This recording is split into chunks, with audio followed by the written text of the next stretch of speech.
Poor Omega saves a weak old lady from rogues, unaware she's Alpha King's mother. Now her life. The forest was quiet, save for the whisper of the wind through the dark pines.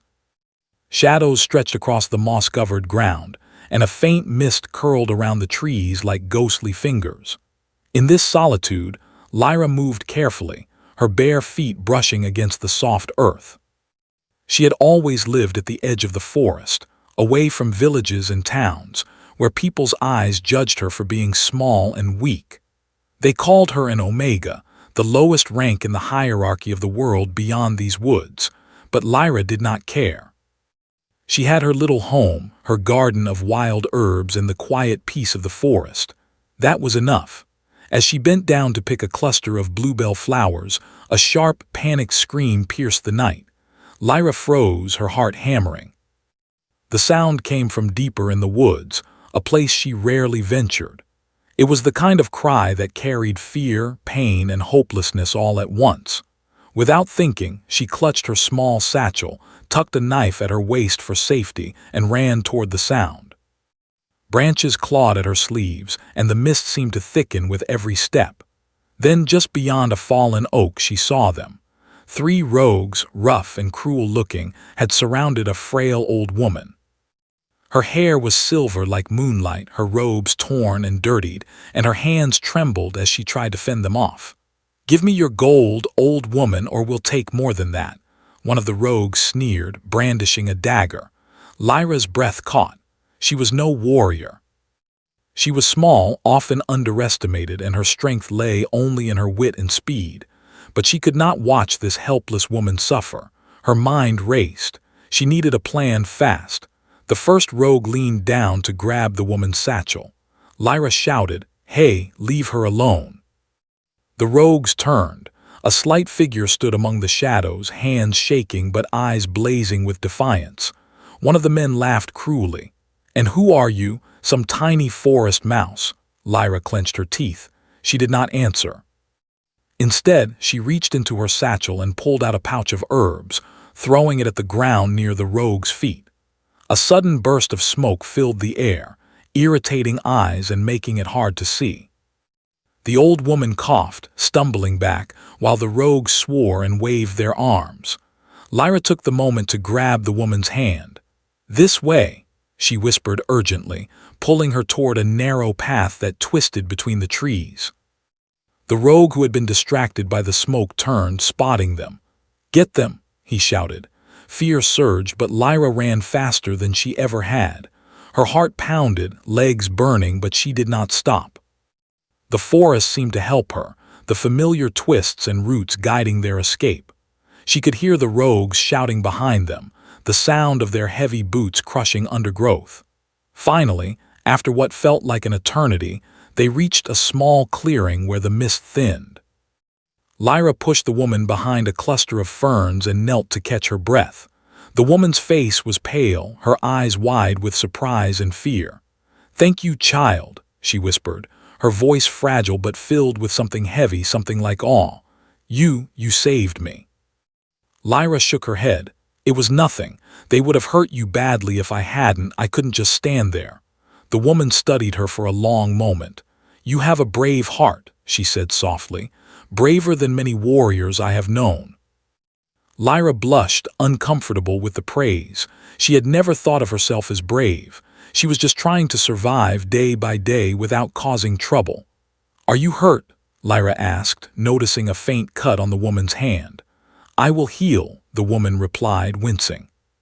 She adjusted her robes. "But you are special. Remember this, child. Kindness, even from the weakest, can change the course of fate." Lyra frowned. She did not understand what the woman meant, but before she could ask, a distant roar echoed through the trees. Her heart sank. The rogues had regrouped and were searching for them. "You need to leave this place," the woman urged. "They will not give up easily. Go and hide." Lyra hesitated. Something about the woman felt different. There was a quiet power in her, even in her frailty. I can't just leave you here," Lyra said. The woman shook her head slowly. "No, child, I am old, yes, but I am not defenseless. Your life, it is far more precious than mine. Go now." Lyra bit her lip torn, but the urgency in the woman's eyes convinced her. She nodded. "All right, please be safe." The old woman gave her a faint, mysterious smile. "I shall be, thanks to you. Remember my name, Queen Maris. Perhaps one day our paths will cross again, and then you will understand what courage truly brings." Before Lyra could respond, the woman vanished into the deeper forest, moving with a surprising speed and grace for her age. Lyra watched her go, a mixture of awe and confusion filling her chest. She had saved a stranger, yes, but something about this encounter felt like the start of something far larger than herself. The night fell fully around her, and Lyra made her way back to her small cottage, still trembling. She could not stop thinking about the old woman. Who was she? Why did she feel so important? And what had she meant by changing the course of fate? The next morning, as sunlight filtered through the trees, Lyra returned to the clearing to make sure the woman was truly gone. All she found was a small note pinned to a tree by a silver thorn.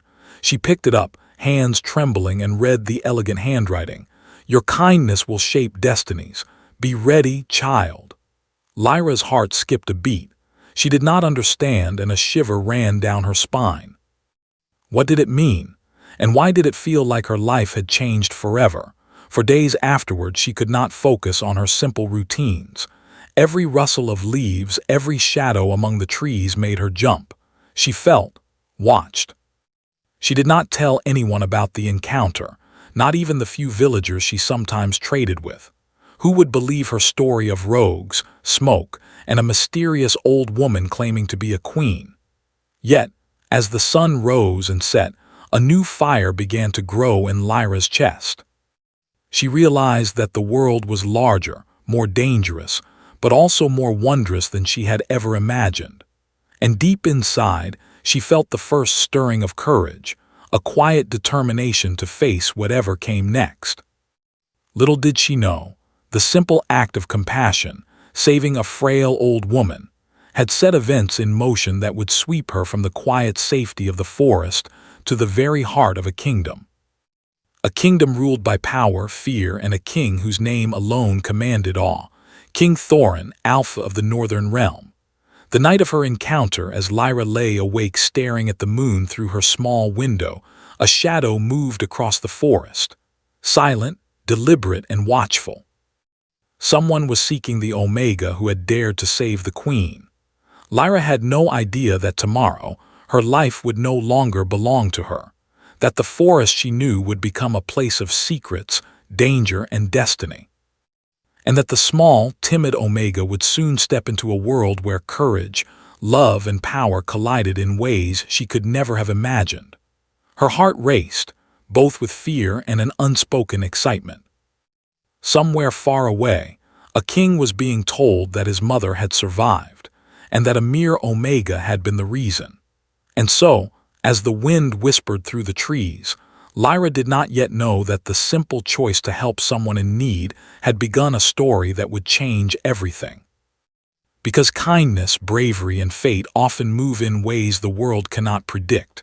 And at that moment, Lyra's life, quiet, humble, and ordinary, was quietly, irrevocably about to end. The morning sun spilled golden light over the forest, but Lyra could not enjoy its warmth. The note from the old woman, Queen Maris, lay pressed in her hand, the words etched into her mind. "Your kindness will shape destinies.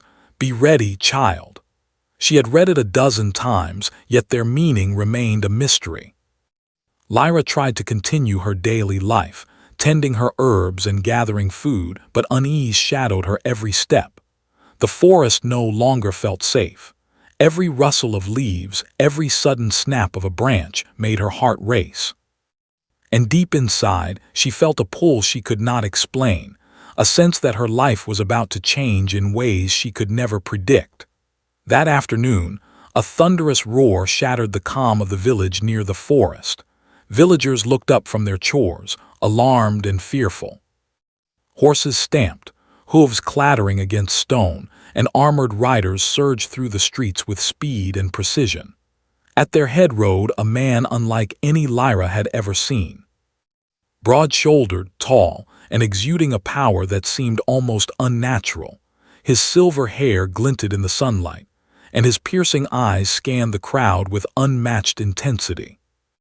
This was King Thorin, the alpha ruler of the Northern Realm, known across the lands for his strength, intelligence, and the icy control he wielded over his kingdom. Rumors of his cold demeanor were legendary. Few dared approach him without purpose, and fewer still dared to challenge him. Lyra had never imagined meeting someone like him. She stayed hidden behind a cluster of trees, peeking through the branches, her heart hammering. But her life had changed before she could even run. Soldiers dismounted and began questioning villagers about the whereabouts of a small Omega who had saved an important traveler in the forest. One soldier barked, "The king requires the Omega who protected the queen." "Where is she?" Lyra froze. Her chest tightened. Could this be her? Could the king truly be looking for her because of something she had done? Before she could retreat, a voice cut through the commotion, deep, commanding, and undeniably powerful. "Bring her to me," Thorin said. His gaze swept over the crowd, and for a moment it felt as if his eyes had pierced through the trees, straight to Lyra. Fear surged, but so did a strange thrill. She had been an Omega, overlooked and dismissed, yet now the king of the Northern Realm sought her. Hesitation melted away, replaced by a strange determination. She stepped forward from the shadows, small and fragile, yet unyielding. Thorin's eyes met hers, and for the first time she understood the weight of his presence. He was not only a king but a force of nature, imposing, dangerous, and magnetic all at once. "Step forward," he commanded. Lyra obeyed, heart racing. She stood before him, trembling slightly, trying to meet his gaze without flinching. Thorin studied her in silence. Her small frame, her wide, fearful eyes, and the quiet courage radiating from her presence fascinated him.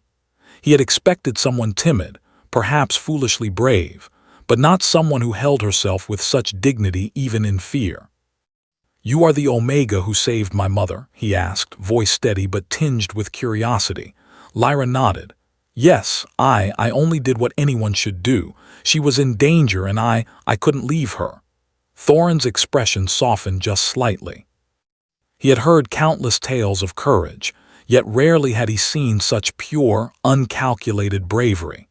Most people acted from duty, fear, or ambition. Lyra acted simply because she could not ignore someone in need. That simplicity, that honesty, drew his attention more than he cared to admit. "You are bold," he said finally, his voice low, almost a growl. Few would risk themselves for someone else, especially someone of little importance. Lyra felt her cheeks warm. She had never thought of herself as important. She had always been small, weak, and unnoticed. And yet here she was, standing before the king, recognized for her courage. I didn't think of it that way," she whispered. I couldn't let them hurt her." Thorin regarded her silently for a long moment, as if weighing her spirit against the world he commanded. Then he turned, signaling to his soldiers. "She will come with me," he said. Lyra's stomach twisted. Come with him, to the palace. She had never left her forest home. The thought of being surrounded by nobles, guards, and strangers filled her with dread. But even as fear rose, a strange curiosity flickered. What kind of world was this that someone like the king existed? What destiny was the old woman speaking of? As Thorin's retinue moved through the village, whispers followed them. Villagers craned their necks, some fearful, some awestruck. Lyra tried to keep her head low, but she could not ignore the pull of destiny that seemed to draw her toward the palace. During the journey, Thorin watched her from the corner of his eyes. She walked with a careful grace, aware of her surroundings, alert and cautious. There was something in the way she moved, not arrogance, not defiance, but a quiet strength he could not ignore. He had always valued power and skill, but courage of this kind was rare, almost mythical. The forest gave way to fields and the fields to hills, and soon the distant spires of the northern palace rose against the sky. Thorin rode ahead, Lyra following quietly. The palace loomed large, a fortress of stone and banners, its walls echoing with centuries of power and authority. Inside the grand hall, the air was heavy with incense and whispers. Courtiers bowed, servants scurried, and guards stood motionless. Lyra felt out of place, a tiny figure in a vast, unfamiliar world. But she kept her head high. Fear still lingered, but it was accompanied by determination. Thorin led her to a small chamber where his mother rested. Queen Maris, frail but regal, smiled at Lyra. "You saved me, child," she said softly. "And for that you have my gratitude and perhaps more than that, my protection." Lyra bowed, unsure what to say. "I only did what anyone would do," she murmured. The queen chuckled softly. "Ah, but few do what is right when the danger is real. Courage, my dear, often chooses its own heroes." Thorin watched the exchange silently. He had expected thanks, flattery, or fear. Instead, he saw humility, honesty, and the beginnings of a spirit that could stand against the shadows threatening his kingdom. That evening, as the palace quieted, Thorin invited Lyra to walk with him in the gardens. Moonlight spilled over the marble fountains and trimmed hedges. The air smelled of jasmine and wet stone, cool against their skin. "You must understand," Thorin said, voice low, almost a whisper, "that your life is no longer your own. By saving my mother, you have entered the world of the Alpha, a world of politics, danger, and expectations." Lyra swallowed hard.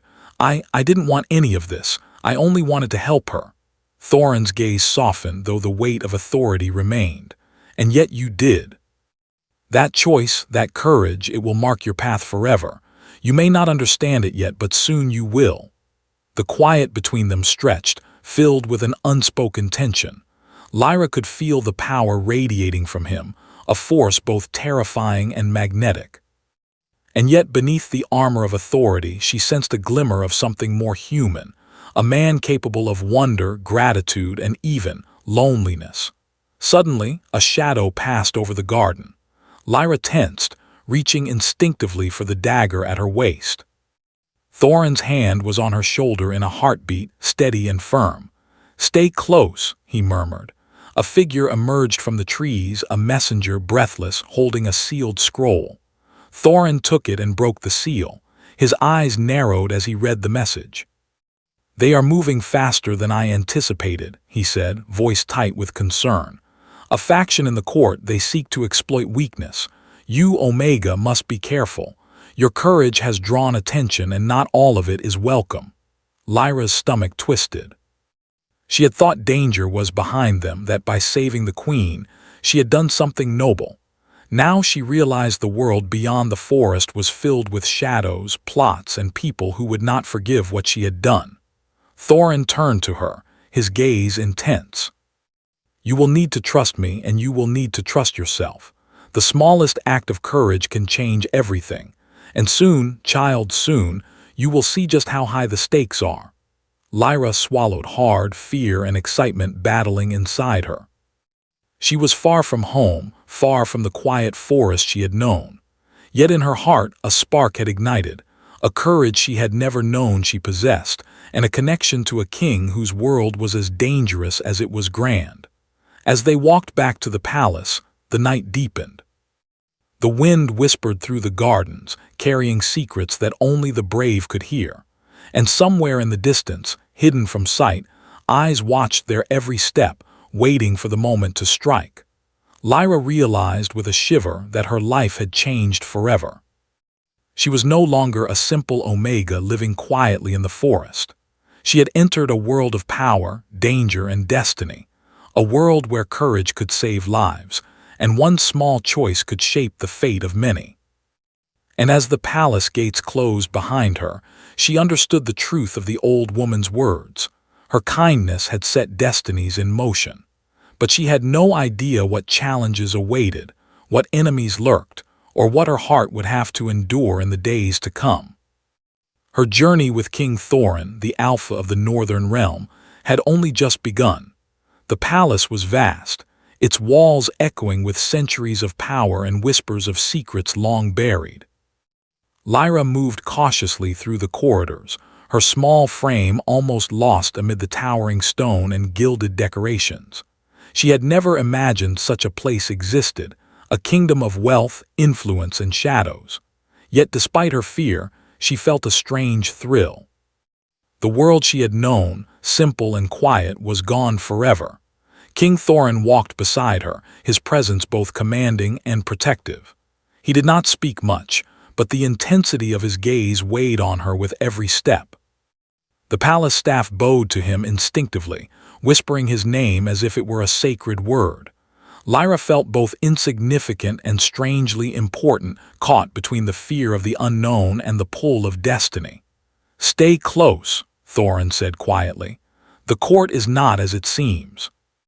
There are those who will see your presence as a threat." Lyra nodded, gripping the hem of her cloak. "I will be careful," she whispered, her voice trembling slightly, but her mind was restless. She wanted to understand the old woman's warning, the king's power, and the strange way fate seemed to be weaving her life into the palace. Inside the grand hall, courtiers whispered behind fans and masks. Some cast curious glances at Lyra, while others looked on with thinly veiled disdain. An Omega in the palace was unusual, even extraordinary, and many found it hard to believe that someone so small could have the courage to save the queen. Yet the king had chosen to bring her here. That choice alone was enough to make her both admired and envied. Lyra was led to a quiet chamber where she was to rest for the evening. The room was simple by palace standards, a soft bed, wooden furniture, and a window that overlooked the gardens. She sank onto the bed, exhaustion from the journey and the day's tension washing over her. Yet sleep did not come easily. Her thoughts were filled with questions. Who were these nobles plotting against the queen? Why had her act of kindness drawn the attention of the Alpha King? And why did her heart seem to flutter whenever she thought of him? The night passed slowly, broken by distant sounds of footsteps and murmured voices. By morning, Lyra had resolved to learn as much as she could about this new world. If she was to survive here, she would need more than courage. She would need wisdom, cunning, and an understanding of the delicate balance of power. As the sun rose, she dressed and made her way to the gardens, where Thorin was already waiting. The early light cast silver across the fountains, and the air smelled of wet stone and jasmine. Thorin's expression was unreadable, but Lyra felt the weight of his gaze. "You move well," he said quietly. "For someone small, you have learned to navigate danger quickly." Lyra hesitated. I only try to stay alive." Thorin's lips curved slightly.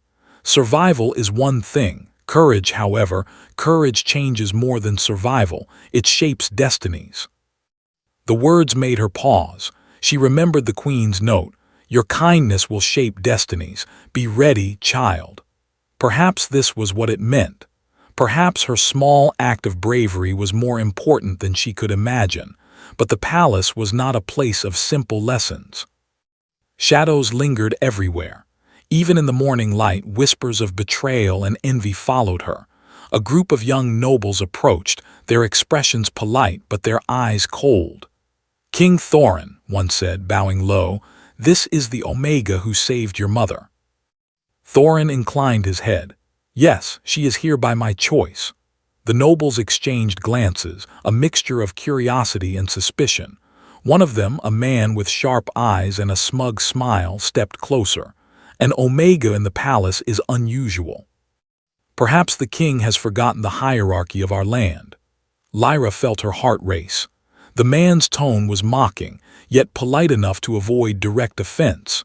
She took a step back, but Thorin's hand rested lightly on her shoulder, steadying her. "You underestimate her," he said, his voice low and dangerous. "Her courage surpasses what you can see." The noble faltered, then bowed stiffly. Lyra could feel the intensity of Thorin's gaze burning into her. In that moment, she understood the truth.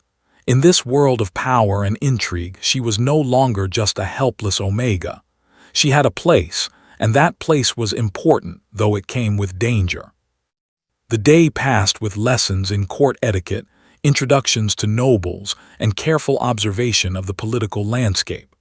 Lyra realized quickly that the palace was a world of masks. Smiles often hid envy, and polite words often carried hidden threats. She began to understand the delicate dance of power, and she observed quietly, learning which voices to trust and which to question. Thorin, though silent much of the day, watched her constantly. At times, their eyes met across the grand halls, and Lyra felt a strange mixture of fear and fascination. His presence was commanding, but there was a hint of vulnerability, a flicker of something hidden beneath the Alpha's icy exterior. In the afternoon, Thorin took her to the library, a vast hall of ancient books and scrolls. "Knowledge is power," he said. "If you are to survive here, you must understand the history, the lineage, and the secrets of this kingdom." Lyra ran her fingers along the spines of the books, feeling the weight of centuries in her hands. She realized that her courage alone would not be enough. She needed to learn, to adapt, to become more than she had ever imagined. As she studied, she noticed Thorin watching her from across the room. His eyes softened for a moment, and she felt a strange warmth in her chest. For the first time, she sensed that he saw her not just as a small, timid Omega, but as someone capable of greatness, someone whose choices mattered. Evening came, and the palace grew quieter. Thorin led her to the moonlit gardens once more. The fountains glimmered in silver light, and the shadows of the hedges created a labyrinth of darkness and mystery. "You have done well today," he said, his voice low. "You have observed, learned, and held your ground. That is more than most could achieve in a lifetime." Lyra's cheeks warmed. I only try to do my best." Thorin stepped closer, his presence overwhelming yet strangely comforting. "Courage does not come from strength alone," he said. "It comes from the heart, and you, Lyra, have a heart that cannot be ignored." She looked down, unsure how to respond. The words stirred something deep inside her, a mixture of fear, admiration, and something more she did not yet understand. She realized that she was drawn to him, to his strength, his command, and the rare vulnerability he allowed her to glimpse.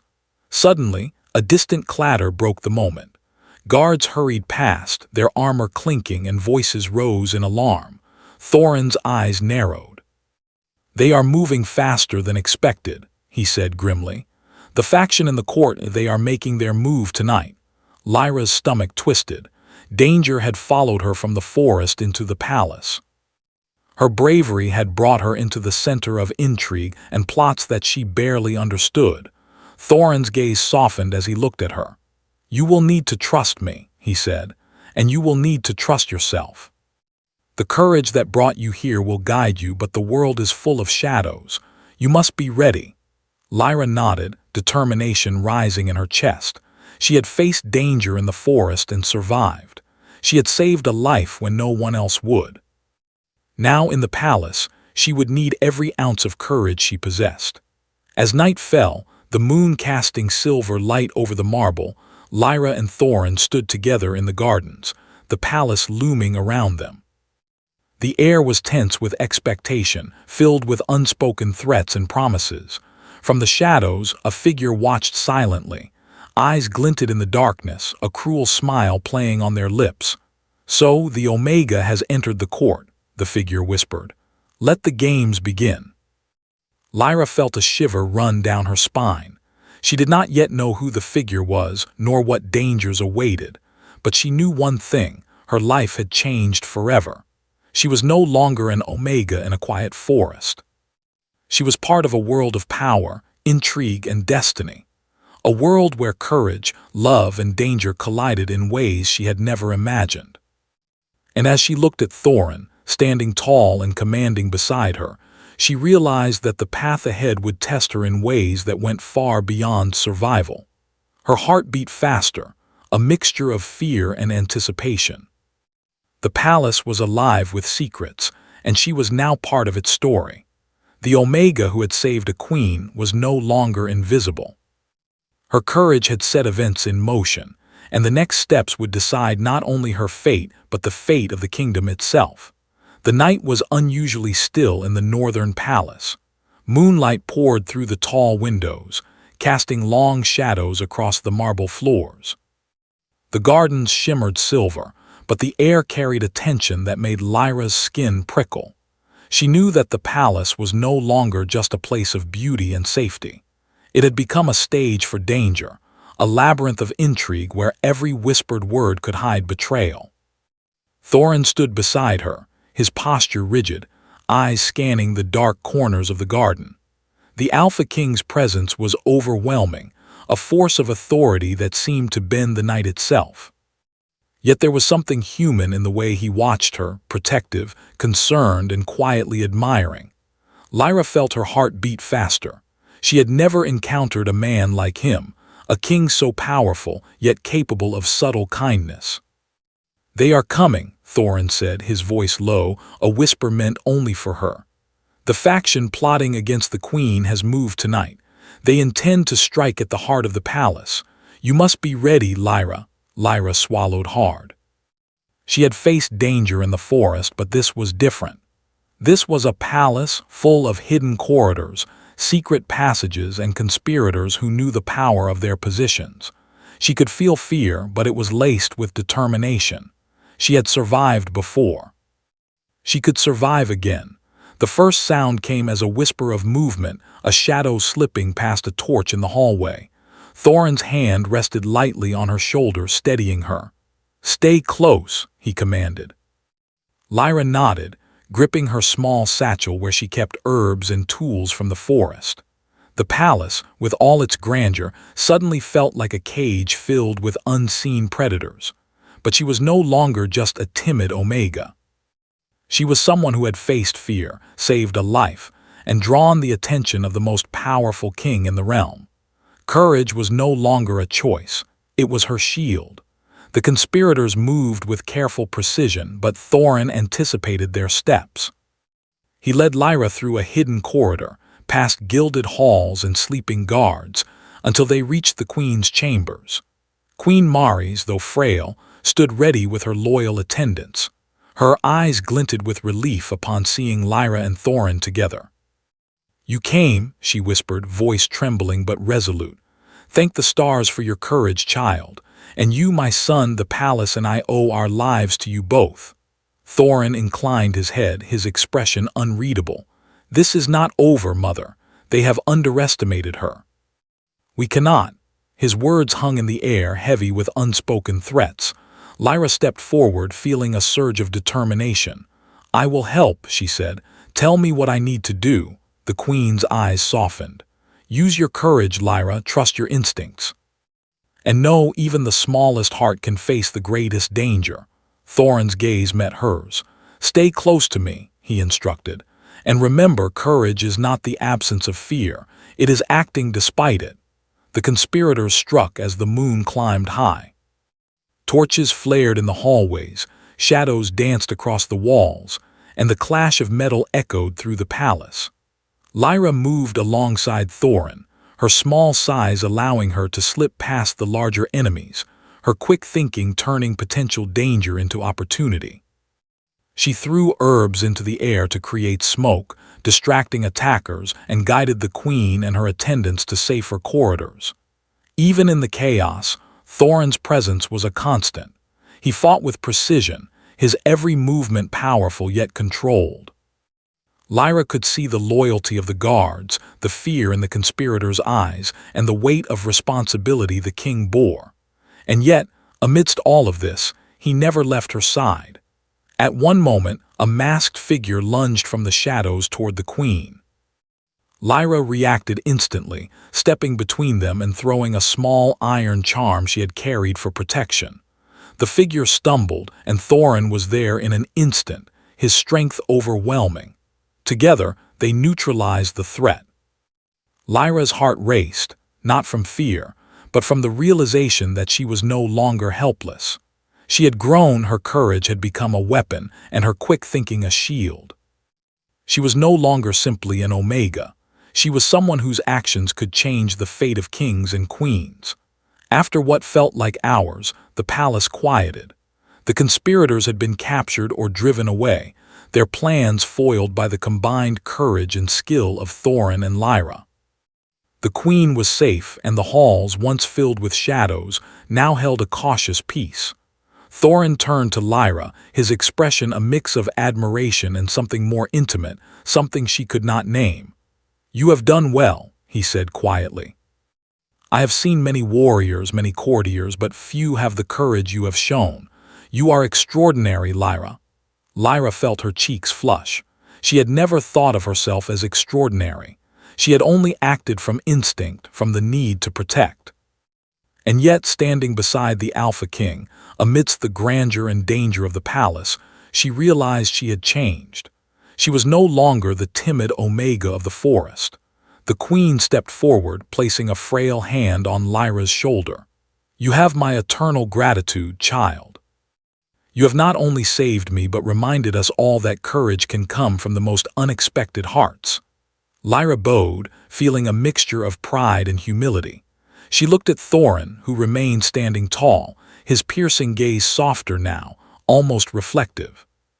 For a moment, the tension between them shifted from fear and authority to understanding and mutual respect.